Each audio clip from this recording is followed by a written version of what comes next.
Happy Friday and happy day before spring break. Although this is a bit of a weird spring break because, you know, we've kind of been at home for a while already, but hopefully you guys are thinking about just, having some time, taking some time. Maybe you've been stressing, maybe you've been, hopefully you've been working at school a little bit, a lot, maybe, I don't know.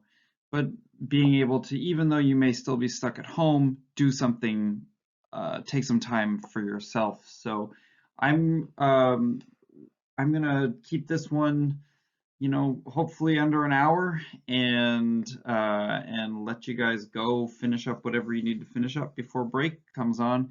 But I do just want to ask, like, what are you planning for spring break? What are you gonna do that's going to break up this monotony of being at home, even though you're still stuck there? I know that I am looking forward to spending a little bit more time reading for pleasure. Not that reading 1984 out loud every couple of days isn't pleasant, but reading a little bit more for pleasure, taking a little bit more time to go out and walk the dog and get some exercise and not worry about, logging onto my computer every day and playing some video games maybe, although I'm really terrible at them. So, yeah, oh, and definitely watching something, finding something to binge. I don't know what I'm gonna watch yet, but there are some options out there. If you have any options or if you want to share um, what you're planning on doing for spring break, I really wouldn't mind. I enjoy hearing from you guys, and hopefully it all helps you stay healthy, safe, and sane. Today, we are going to be reading 3 sections of the book because one of those sections is really short and it's still going to it's still going to keep us to about 20 pages. So I don't want you to think that just because I've added a section that I'm adding a whole bunch more pages. It should be about equal to what we've been reading over the past couple weeks. Can you believe we've already been doing this for 3 weeks? Part of me says, yes, I can, and other parts of me say, whoa, wait, it's already been 3 weeks, but yeah, it's been 3 weeks. So we'll be reading parts 2.5 through 2.7. No changes to the questions. It's just, it's just the process of continuing to think and reflect on these questions as we go through. So uses of language, connections to the real world, how is fiction accomplishing this? And then hopefully by the end, you'll have a really good, solid, complex, nuanced picture of, what this book has accomplished in all of those areas so that we can have some form of assessment on them. So we will be starting now with Chapter 2, Part 5. Syme had vanished. A morning came, and he was missing from work. A few thoughtless people commented on his absence. On the next day, nobody mentioned him. On the third day, Winston went into the vestibule of the records department to look at the notice board. One of the notices carried a printed list of the members of the chess committee, of whom Syme had been one. It looked almost exactly as it had looked before. Nothing had been crossed out, but it was one name shorter. It was enough. Syme had ceased to exist. He had never existed. The weather was baking hot. In the labyrinthine ministry, the windowless, air-conditioned rooms kept their normal temperature, but outside the pavement scorched one's feet, and the stench of the tubes at the rush hours was a horror. The preparations for Hate Week were in full swing, and the staffs of all the ministries were working overtime. Processions, meetings, military parades, lectures, waxwork displays, film shows, telescreen programs, all had to be organized. Stands had to be erected, effigies built, slogans coined, songs written, rumors circulated, photographs faked. Julia's unit in the fiction department had been taken off the production of novels and was rushing out a series of atrocity pamphlets. Winston, in addition to his regular work, spent long periods every day in going through back files of the Times and altering, embellishing and embellishing news items which were to be quoted in speeches. Late at night, when crowds of rowdy proles roamed the streets, the town had a curiously febrile air. The rocket bombs crashed oftener than ever, and sometimes in the far distance there were enormous explosions which no one could explain and about which there were wild rumors. The new tune, which was to be the theme song of Hate Week, the Hate Song it was called, had already been composed and was being endlessly plugged on the telescreens. It had a savage, barking rhythm which could not exactly be called music, but resembled the beating of a drum. Roared out by hundreds of voices to the tramp of marching feet, it was terrifying. The proles had taken a fancy to it, and in the midnight streets it competed with the still popular "It Was Only a Hopeless Fancy." The parson's children played it at all hours of the night and day, unbearably, on a comb and a piece of toilet paper. Winston's evenings were fuller than ever. Squads of volunteers, organized by parsons, were preparing the street for Hate Week, stitching banners, painting posters, erecting flagstaffs on the roofs, and perilously slinging wires across the street for the reception of streamers. Parsons boasted that Victory Mansions alone would display 400 meters of bunting. He was in his native element, and as happy as a lark. The heat and the manual work had given him a pretext for reverting to shorts and an open shirt in the evenings. He was everywhere at once, pushing, pulling, sawing, hammering, improvising, jollying everyone along with comradely exhortations, and giving out from every fold of his body what seemed an inexhaustible supply of acrid-smelling sweat. A new poster had suddenly appeared all over London. It had no caption, and represented simply the monstrous figure of a Eurasian soldier 3 or 4 meters high, striding forward with expressionless Mongolian face and enormous boots, a submachine gun pointed from his hip. From whatever angle you looked at the poster, the muzzle of the gun, magnified by the foreshortening, seemed to be pointed straight at you. The thing had been plastered on every blank space on every wall, even outnumbering the portraits of Big Brother. The proles, normally apathetic about the war, were being lashed into one of their periodical frenzies of patriotism. As though to harmonize with the general mood, the rocket bombs had been killing larger numbers of people than usual. One fell on a crowded film theater in Stepney, burying several hundred victims among the ruins. The whole population of the neighborhood turned out for a long, trailing funeral which went on for hours and was in effect an indignation meeting. Another bomb fell on a piece of waste ground which was used as a playground, and several dozen children were blown to pieces. There were further angry demonstrations. Goldstein was burned in effigy. Hundreds of copies of the poster of the Eurasian soldier were torn down and added to the flames, and a number of shops were looted in the turmoil. Then a rumor flew around that spies were directing the rocket bombs by means of wireless waves, and an old couple who were suspected of being of foreign extraction had their house set on fire and perished of suffocation. In the room over Mr. Charrington's shop, when they could get there, Julia and Winston lay side by side on a stripped bed, under the open window, naked for the sake of coolness. The rat had never come back, but the bugs had multiplied hideously in the heat. It did not seem to matter. Dirty or clean, the room was paradise. As soon as they arrived, they would sprinkle everything with pepper bought on the black market, tear off their clothes and make love with sweating bodies, then fall asleep and wake up to find that the bugs had rallied and were massing for the counterattack. 4, 5, 6, 7 times they met during the month of June. Winston had dropped his habit of drinking gin at all hours. He seemed to have lost the need for it. He had grown fatter, his varicose ulcer had subsided, leaving only a brown stain on the skin above his ankle. His fits of coughing in the early morning had stopped. The process of life had ceased to be intolerable. He had no longer any impulse to make faces at the telescreen or shout curses at the top of his voice. Now that they had a secure hiding place, almost a home, it did not even seem a hardship that they could only meet infrequently and for a couple of hours at a time. What mattered was that the room over the junk shop should exist. To know that it was there, inviolate, was almost the same as being in it. The room was a world, a pocket of the past where extinct animals could walk. Mr. Charrington, thought Winston, was another extinct animal.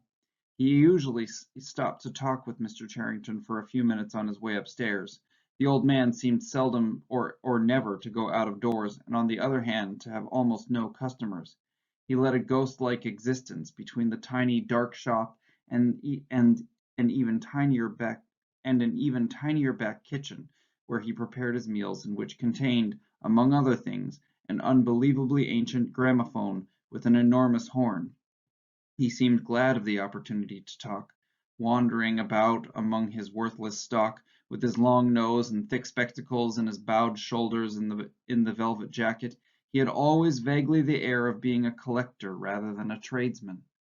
With a sort of faded enthusiasm he would finger this scrap of rubbish or that, a china bottle stopper, the painted lid of a broken snuff-box, a pinchbeck locket containing a strand of some long-dead baby's hair, never asking that Winston should buy it, merely that he should admire it.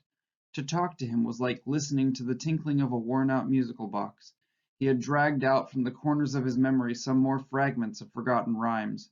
There was the one about 24 blackbirds, and another about a cow with a crumpled horn, and another about the death of poor Cock Robin. "It just occurred to me you might be interested," he would say, with a deprecating little laugh, whenever he produced a new fragment. But he could never recall more than a few lines of any one rhyme. Both of them knew, in a way it was never out of their minds, that what was now happening could not last long. There were times when the fact of impending death seemed as palpable as the bed they lay on, and they would cling together with a sort of despairing sensuality, like a damned soul grasping at his last morsel of pleasure, when the clock is within 5 minutes of striking. But there were also times when they had the illusion not only of safety but of permanence. So long as they were actually in this room, they both felt no harm could come to them. Getting there was difficult and dangerous, but the room itself was sanctuary. It was as when Winston had gazed into the heart of the paperweight, with the feeling that it would be possible to get inside that glassy world, and that once inside it, time could be arrested. Often they gave themselves up to daydreams of escape. Their luck would hold indefinitely, and they would carry on their intrigue, just like this, for the remainder of their natural lives. Or Catherine would die, and by subtle maneuverings Winston and Julia would succeed in getting married. Or they would commit suicide together, or they would disappear, alter themselves out of recognition, learn to speak with proletarian accents, get jobs in a factory, and live out their lives undetected in a back street. It was all nonsense, as they both knew. In reality, there was no escape. Even the one plan that was practicable, suicide, they had no intention of carrying out.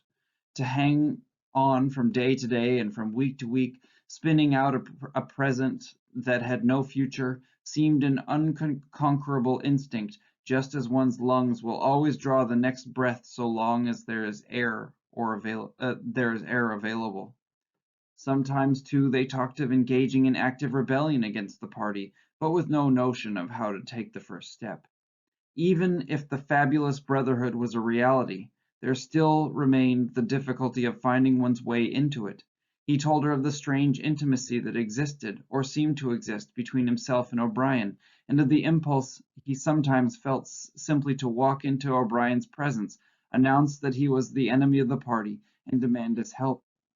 Curiously enough, this did not strike her as an impossibly rash thing to do. She was used to judging people by their faces, and it seemed natural to her that Winston should believe O'Brien to be trustworthy on the strength of a single flash of the eyes. Moreover, she took it for granted that everyone, or nearly everyone, secretly hated the party and would break the rules if he thought it was safe to do so. But she refused to believe that widespread organized opposition existed or could exist.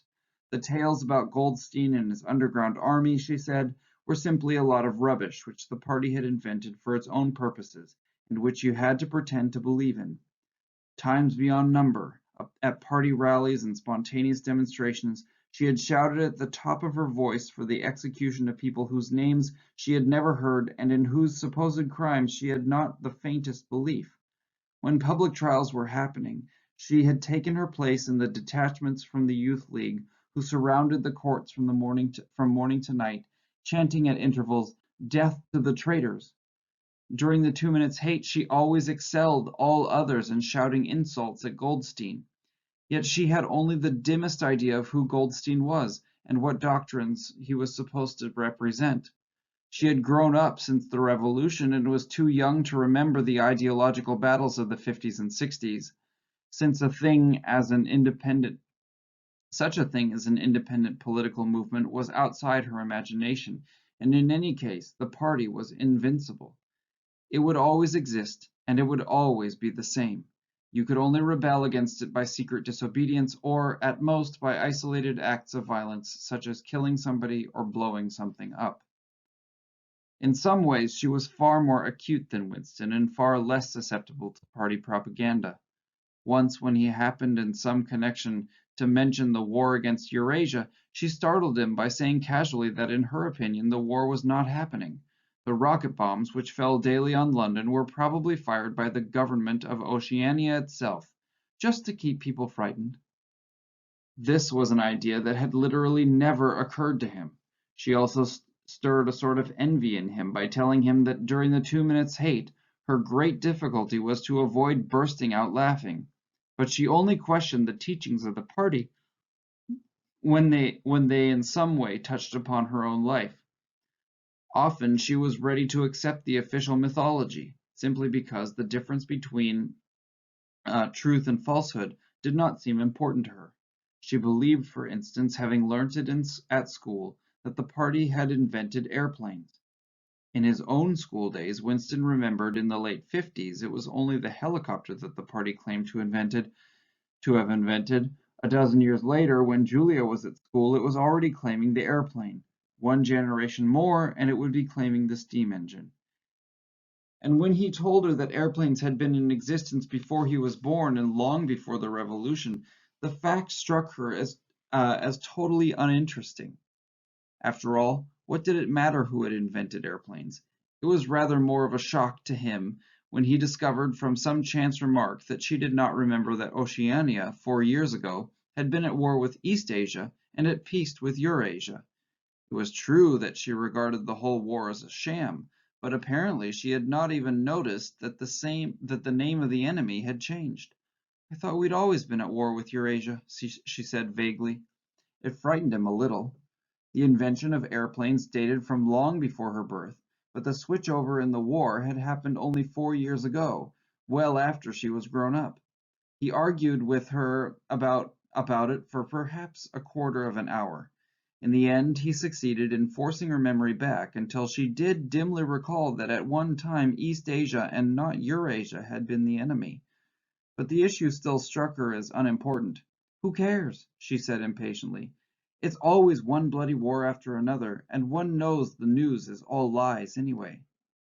Sometimes he talked to her of the records department and the impudent forgeries that he committed there. Such things did not appear to horrify her. She did not feel the abyss opening beneath her feet at the thought of lies becoming truths. He told her the story of Jones, Aronson, and Rutherford, and the momentous slip of paper which he had once held between his fingers. It did not make much impression on her. At first, indeed, she failed to grasp the point of the story. "Were they friends of yours?" she said. "No, I never knew them. They were inner party members. Besides, they were far older men than I was. They belonged to the old days, before the Revolution. I barely knew them by sight." "Then what was there to worry about? People are being killed off all the time, aren't they?" He tried to make her understand. This was an exceptional case. It wasn't just a question of somebody being killed. Do you realize that the past, starting from yesterday, has been actually abolished? If it survives anywhere, it's in a few solid objects with no words attached to them, like that lump of glass there. Already we know almost literally nothing about the Revolution and the years before the Revolution. Every record has been destroyed or falsified, every book has been rewritten, every picture has been repainted, every statue and street and building has been renamed, every date has been altered, and that process is continuing day by day and minute by minute. History has stopped. Nothing exists except an endless present in which the party is always right. I know, of course, that the past is falsified, but it would never be possible for me to prove it. even when I did the falsification myself. After the thing is done, no evidence ever remains. The only evidence is inside my own mind, and I don't know with any certainty that any other human being shares my memories. Just in that one instance in my whole life I did possess actual concrete evidence after the event, years after it. And what good was that? It was no good because I threw it away a few minutes later. But the same thing but if the same thing happened today, I should keep it. Well, I wouldn't, said Julia. I'm quite ready to take risks, but only for something worthwhile, not for bits of old newspaper. What what could you have done with it even if you had kept it? Not much, perhaps, but it was evidence. It might have planted a few doubts here and there, supposing that I dared to show it to anybody. I don't imagine that we can alter anything in our own lifetime. But one can imagine little knots of resistance springing up here and there, small groups of people banding themselves together and gradually growing, and even leaving a few records behind so that the next generation can carry on where we left off. I'm not interested in the next generation, dear. I'm interested in us. You're only a rebel from the waist downwards, he told her. She thought this brilliantly witty, and flung her arms round him in delight. In the ramifications of party doctrine she had not the faintest interest. Whenever he began to talk of the principles of Ingsoc, doublethink, and mutability of the past, and the denial of objective reality, and to use newspeak words, she became bored and confused, and said that she never paid any attention to that kind of thing. One knew that it was all rubbish, so why let oneself be worried by it? She knew when to cheer and when to boo, and that was all one needed. If he persisted in talking of such subjects, she had a disconcerting habit of falling asleep. She was one of those people who can go to sleep at any hour and in any position. Talking to her, he realized how easy it was to present an appearance of orthodoxy while having no grasp whatever of what orthodoxy meant. In a way, the world view of the party imposed itself most successfully on people incapable of understanding it. They could be made to accept the most flagrant violations of reality because they never fully grasped the enormity of what was demanded of them, and were not sufficiently interested in public events to notice what was happening. By lack of understanding, they remained sane. They simply swallowed everything, and what they swallowed did them no harm, because it left no residue behind, just as a grain of corn will pass undigested through the body of a bird. Before I start the next section, I just want to make an observation that Julia, she knows that this whole thing is a sham, but she is also perfectly willing to perform the sham, and it reminds me of social media again. It reminds me of people who know, I think a lot of people are aware that the media lies or misrepresents things on both sides, the right and the left. But there's just an acceptance of it and a performance of responding to the media. And that's kind of what Julia is doing. I find that interesting. Chapter 2, Part 6. It had happened at last. The expected message had come. All his life, it seemed to him, he had been waiting for this to happen. He was walking down the long corridor at the ministry, and he was almost at the spot where Julia had slipped the note into his hand, when he became aware that someone larger than himself was walking just behind him. The person, whoever it was, gave a small cough, evidently as a prelude to speaking. Winston stopped abruptly and turned. It was O'Brien.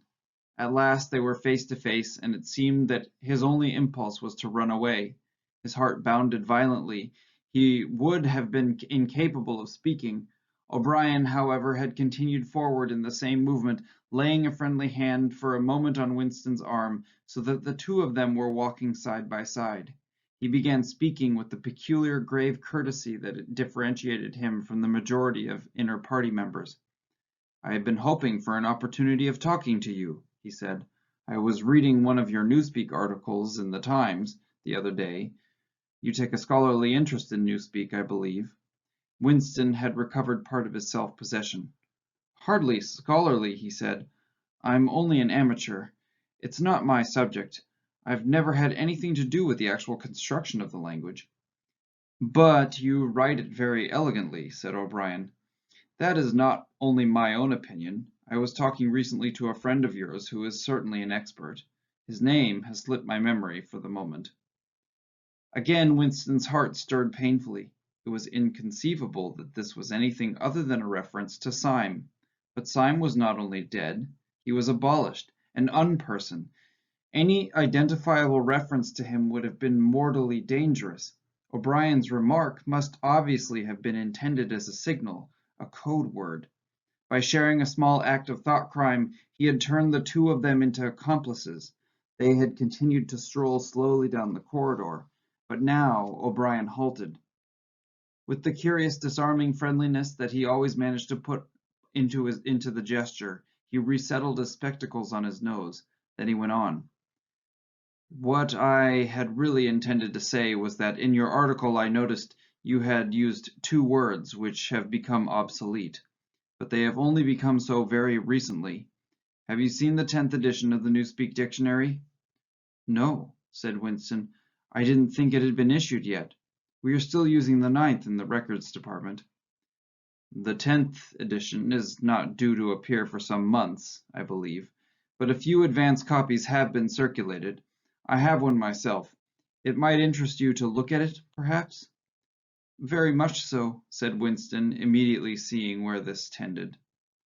"Some of the new developments are most ingenious. The reduction of the number of verbs, that is the point that will appeal to you, I think. Let me see. Shall I send a messenger to you with the dictionary?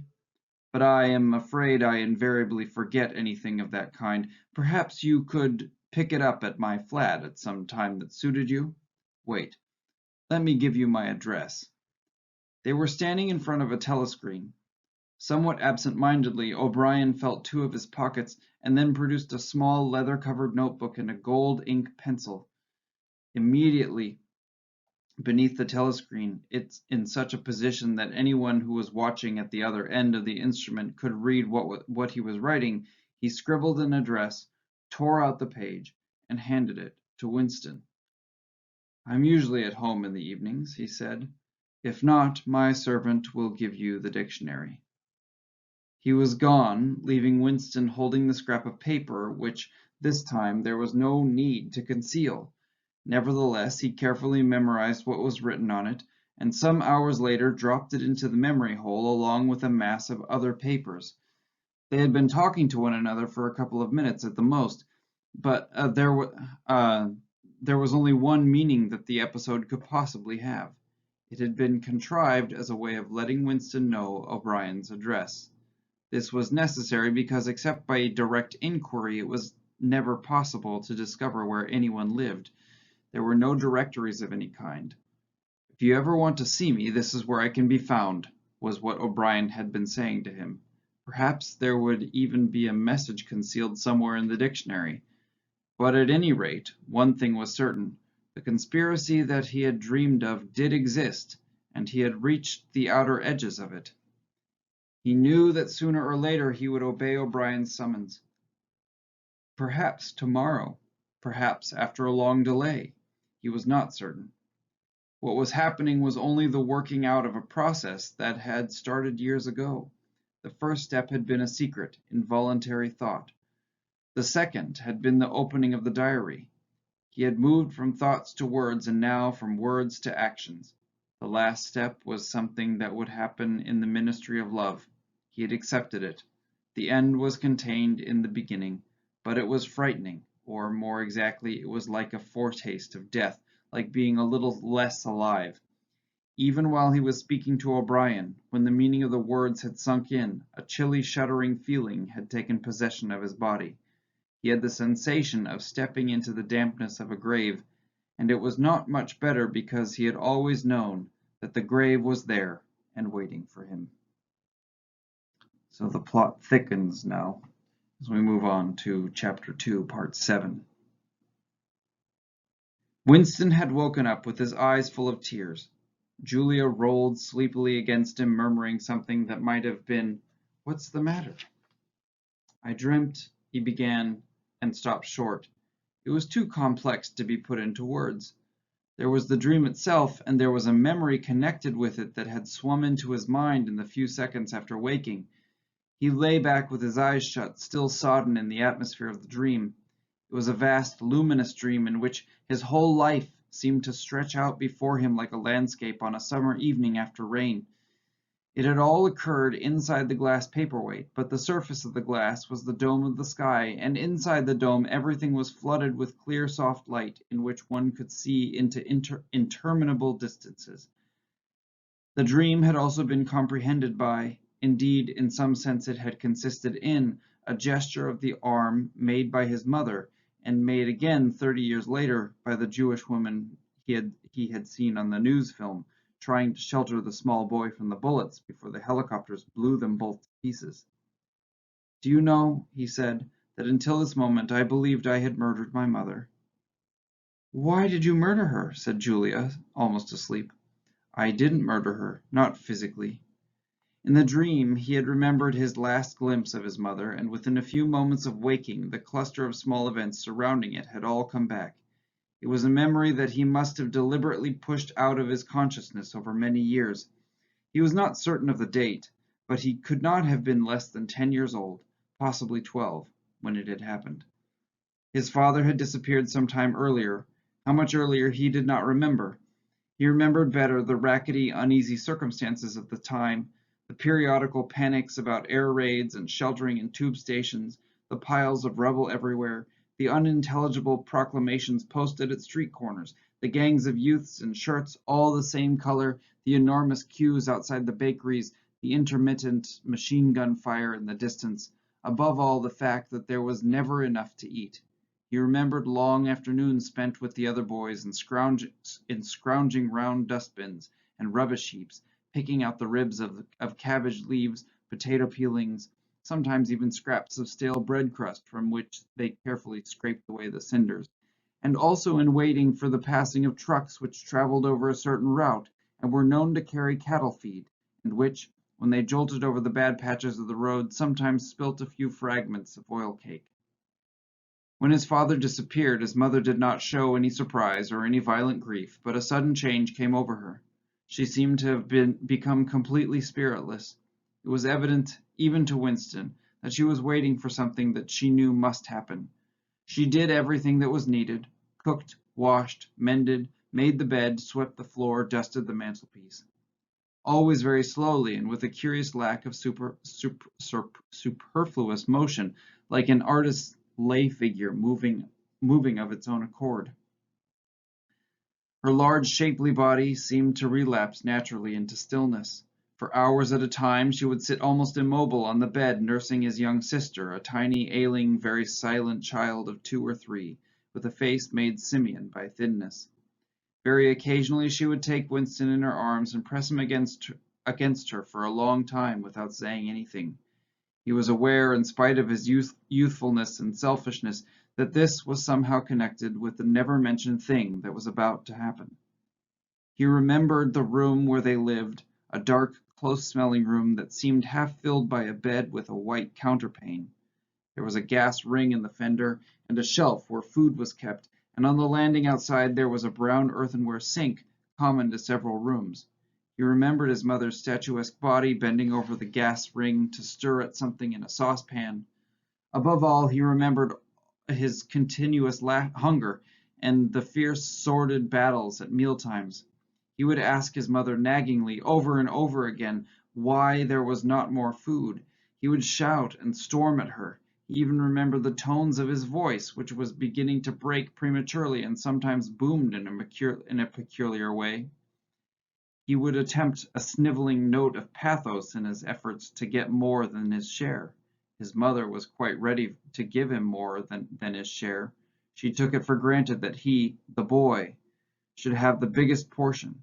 But however much she gave him, he invariably demanded more. At every meal she would beseech him not to be selfish and to remember that his little sister was sick and also needed food, but it was no use. He would cry out with rage when she stopped ladling. He would try to wrench the saucepan and spoon out of her hands. He would grab bits from his sister's plate. He knew that he was starving the other two, but he could not help it. He even felt that he had the right to do it. The clamorous hunger in his belly seemed to justify him. Between meals, if his mother did not stand guard, he was constantly pilfering at the wretched store of food on the shelf. One day a chocolate ration was issued. There had been no such issue for weeks or months past. He remembered quite clearly that precious little morsel of chocolate.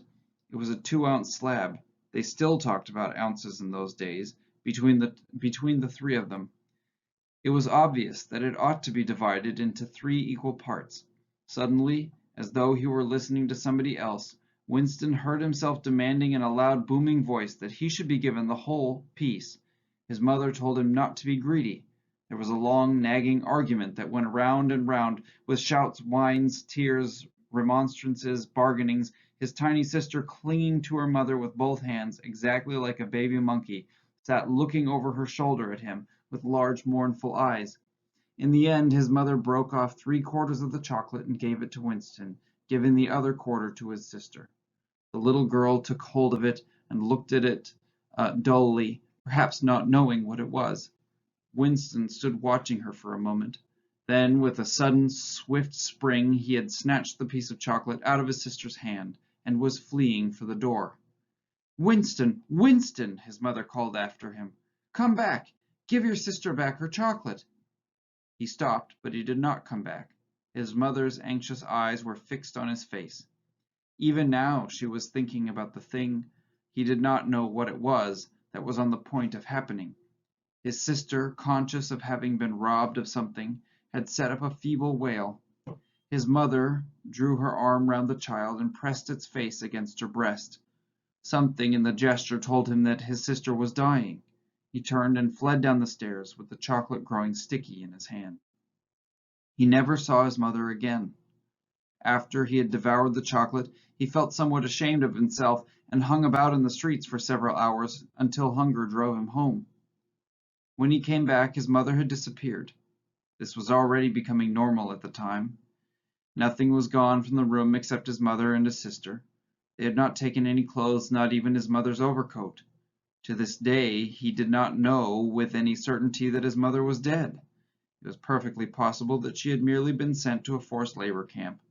As for his sister, she might have been removed, like Winston himself, to one of the colonies for homeless children, reclamation centers they were called, which had grown up as a result of the Civil War, or she might have been sent to the labor camp along with his mother, or simply left somewhere or other to die. The dream was still vivid in his mind, especially the enveloping, protecting gesture of the arm in which its whole meaning seemed to be contained. His mind went back to another dream of 2 months ago. Exactly as his mother had sat on the dingy white quilted bed with the child clinging to her, so she had sat in the sunken ship, far underneath him, and drowning deeper every moment, but still looking up at him through the darkening water. He told Julia the story of his mother's disappearance. Without opening her eyes, she rolled over and settled herself into a more comfortable position. "I expect you were a beastly little swine in those days," she said indistinctly. "All children are swine." "Yes, but the real point of the story—" From her breathing it was evident that she was going off to sleep again. He would have liked to continue talking about his mother. He did not suppose, from what he could remember of her, that she had been an unusual woman, still less an intelligent one, and yet she had possessed a kind of nobility, a kind of purity, simply because the standards that she obeyed were private ones. Her feelings were her own, and could not be altered from outside. It would not have occurred to her that an action which is ineffectual thereby becomes meaningless. If you loved someone, you loved him, and when you had nothing else to give, you still gave him love. When the last of the chocolate was gone, his mother had clasped the child in her arms. It was no use. It changed nothing. It did not produce more chocolate. It did not avert the child's death or her own. But it seemed natural for her to do it. The refugee woman in the boat had also covered the little boy with her arm, which was no more use against the bullets than a sheet of paper. The terrible thing that the party had done was to persuade you that mere impulses, mere feelings, were of no account, while at the same time robbing you of all power over the material world. When once you were in the grip of the party, what you felt or did not feel, what you did or refrained from doing, made literally no difference. Whatever happened, you vanished, and neither you nor your actions were ever heard of again. You were lifted clean out of the stream of history, and yet to the people of only 2 generations ago this would not have seemed all important because they were not attempting to alter history. They were governed by private loyalties which they did not question. What mattered were individual relationships and a completely helpless gesture, an embrace, a tear, a word spoken to a dying man could have value in itself. The proles, it suddenly occurred to him, had remained in this condition. They were not loyal to a party or a country or an idea. They were loyal to one another. For the first time in his life, he did not despise the proles or think of them merely as an inert force which would one day spring to life and regenerate the world. The proles had stayed human. They had not become hardened inside. They had held on to the primitive emotions which he himself had to relearn by conscious effort. And in thinking this, he remembered, without apparent relevance, how a few weeks ago he had seen a severed hand lying on the pavement and had kicked it into the gutter as though it had been a cabbage stalk. The proles are human beings, he said aloud. We are not human. Why not? Said Julia, who had woken up again. He thought for a little while. Has it ever occurred to you, he said, that the best thing for us to do would be simply to walk out of here before it's too late and never see each other again? Yes, dear, it has occurred to me several times, but I'm not going to do it all the same. We've been lucky, he said, but it can't last much longer. You're young.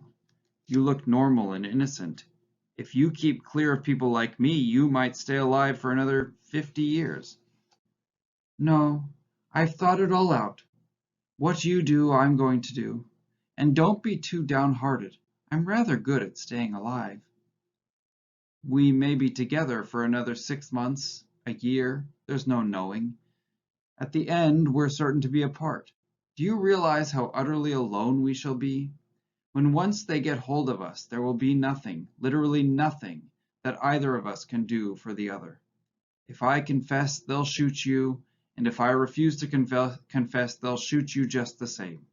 Nothing that I can do or say, or stop myself from saying, will put off your death for as much as 5 minutes. Neither of us will even know whether the other is alive or dead. We shall be utterly without power of any kind. The one thing that matters is that we shouldn't betray one another, although even that can't make the slightest difference. If you mean confessing, she said, we shall do that, right enough. Everybody always confesses. You can't help it. They torture you. I don't mean confessing. Confession is not betrayal. What you say or do doesn't matter. Only feelings matter. If they could make me stop loving you, that would be the real betrayal. She thought it over. They can't do that, she said finally. It's the only thing they can't do. They can't make you say anything. Oh, they can make you say anything, but they can't make you believe it. They can't get inside you. No, he said, a little more hopefully. No, that's not quite true. They can't get inside you. If you can feel that staying human is worthwhile, even when it can't have any result whatever, you've beaten them. He thought of the telescreen with its never-sleeping ear. They could spy upon you night and day, and if you kept your head, you could still outwit them. With all their cleverness, they had never mastered the secret of finding out what another human being was thinking. Perhaps that was less true when you were actually in their hands. One did not know what happened inside the Ministry of Love, but it was possible to guess.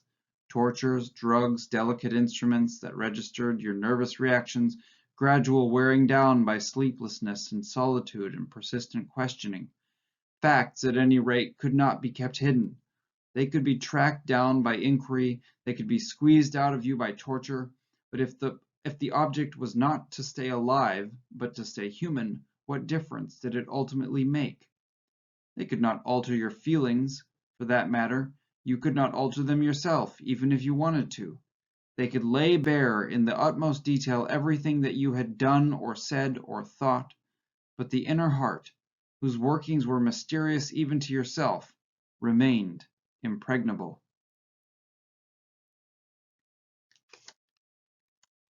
So, as with the last part, the plot is thickening. There's a little bit of tension between Winston and Julia, and Winston is also now invited to O'Brien's apartment, and we are ultimately going to be exposed to the type of life that O'Brien lives and some of the ideas that that exist there. So that can all wait, however, because we now are up against spring break, and I want to wish you a happy spring break. You have a full 9 days of staying at home, but not having to log in and do school things. And I encourage you to take those 9 days to be happy and healthy and sane, to find new things to do and to relax and I'll see you on the other side of things, still happy and healthy and safe and sane, hopefully. Enjoy your break.